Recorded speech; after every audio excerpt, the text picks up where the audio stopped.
আসসালামু আলাইকুম এভরিওয়ান। ঈদ মুবারক সবাইকে। খুব স্মরণীয় ঘটনা।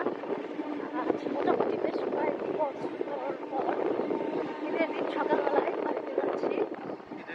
ঈদের দিন তাও কালকে রাতে রওনা দিয়েছি, আজকে এখনো বাড়িতে পৌঁছাই নাই, কিছুক্ষণের মধ্যে পৌঁছাবো। তো এটা আসলে অন্যরকম একটা অনুভূতি, কারণ বর্ষার সময় পানি এসেছে, তাই গাড়িটা বাড়ি পর্যন্ত নিয়ে আসতে পারলাম না। ড্রাইভার গাড়ি নিয়ে চলে গেল, তাই আমরা ভ্যানে উঠে এখন বাড়িতে যাচ্ছি। এটার অনুভূতিটা আসলে আলাদা, মজাটাও আলাদা। কষ্ট করে জার্নি করে আপনজনের কাছে আসার পরে তখন আসলে কষ্টকে আর কষ্ট বলে মনে হয় না। যতই কষ্ট করে আসি না কেন, এই অনুভূতিটা আসলে আলাদা। কেননা তা না হলে মানুষ এত কষ্ট করে আপনজনের কাছে ঈদ করার জন্য আসতো না। আসলে এর মধ্যে অনেক মজা আছে, যদিও কষ্ট, কিন্তু কষ্টের জন্যই মজাটাও বেশি। তো সবাইকে ঈদ মোবারক, সবাই ভালো করে ঈদ উদযাপন করুন ফ্যামিলির সবাইকে নিয়ে, সেই শুভকামনা সবার জন্য। তো আমরাও সবাই যাচ্ছি ঈদ করার জন্য বাড়িতে, ফ্যামিলি সহকারে সবাই।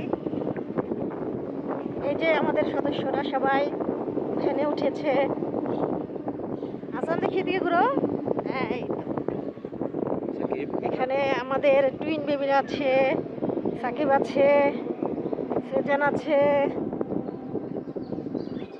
তারপর হচ্ছে আমার হাজবেন্ড সাহেব আছে। ঈদ করার জন্য যাচ্ছি।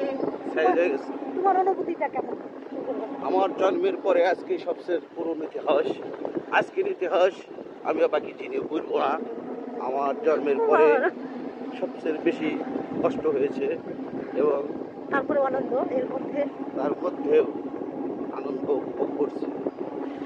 নারীর টানে বাড়ি ফেরা এক অন্যরকম অনুভূতি।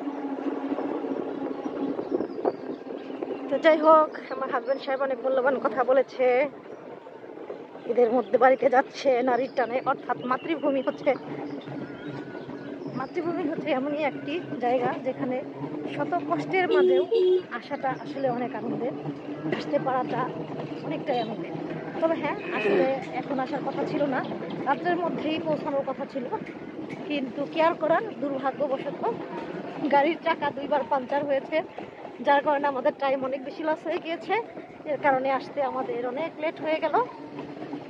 তবে তা না হলে রাস্তায় আসলে আজকে খুব একটা বেশি জ্যাম ছিল না, আসলে চাকা পাংচার হওয়ার কারণে অনেক বেশি লেট হয়ে গেছে। তারপরেও ভালো লাগছে, লাস্ট মুহূর্তে গন্তব্য চলে আসছে আমাদের সামনেই।